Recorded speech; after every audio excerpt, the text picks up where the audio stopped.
إذن سرطان القولون هو نوع من السرطان ينشأ من القولون، وهو جزء من الأمعاء الغليظة. الأمعاء الغليظة تتكون من القولون الصاعد، القولون المستعرض، القولون النازل الذي يصبح بعد ذلك جزءا من المستقيم والشرج. والسرطان في أي جزء من هذه الأجزاء من القولون يسمى سرطان القولون، وهو أكثر شيوعا لدى الأشخاص الذين يعانون من السمنة ويمارسون نشاطا بدنيا أقل ويتناولون كمية أقل من الألياف في نظامهم الغذائي.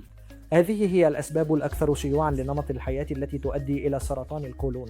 كل من الجهة اليسرى واليمنى، لذا لديك سرطان القولون في كل من القولون الصاعد وهو سرطان القولون الأيمن، والقولون النازل وهو سرطان القولون الأيسر، والأعراض تختلف لكل منهما. بالنسبة لسرطانات القولون النازل، الأعراض الرئيسية هي التغير في عادات الأمعاء، لذا لديك إمساك يتبعه إسهال أو شعور بعدم اكتمال إفراغ الأمعاء.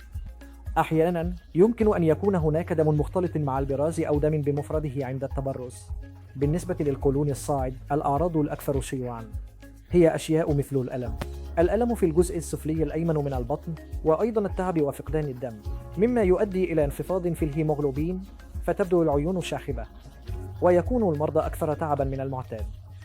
لكن في المرحلة الأولى والثانية والثالثة، العلاج الرئيسي لسرطان القولون هو الجراحة، وبعد الجراحة نعطي أحيانا العلاج الكيميائي لمحاولة القضاء على أي خلايا قد تكون بقية. لكن في المرحلة الرابعة من سرطان القولون، العلاج الرئيسي هو العلاج الطبي، والذي يكون إما العلاج الكيميائي بالتزامن مع العلاج الموجه أو العلاج المناعي، وذلك يعتمد على التركيب الجزيئي لخلايا السرطان.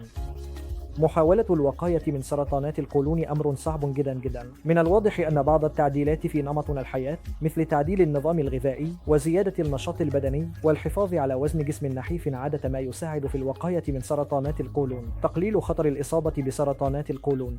ومع ذلك أعتقد أن فحص سرطان القولون سيكون الوسيلة الأهم لمحاولة اكتشاف السرطانات المزمنة في وقت مبكر، وذلك في المرحلة الأولى أو الثانية عندما تكون فرص الشفاء عالية جدا، بدلا من أن يكون في المرحلة الثالثة أو الرابعة. لذلك ما أوصي به عادة هو أن يقوم المرضى بإجراء اختبار الدم الخفي في البراز، أي البحث عن الدم في البراز في المختبر على الأقل مرة كل 2 أو 3 سنوات.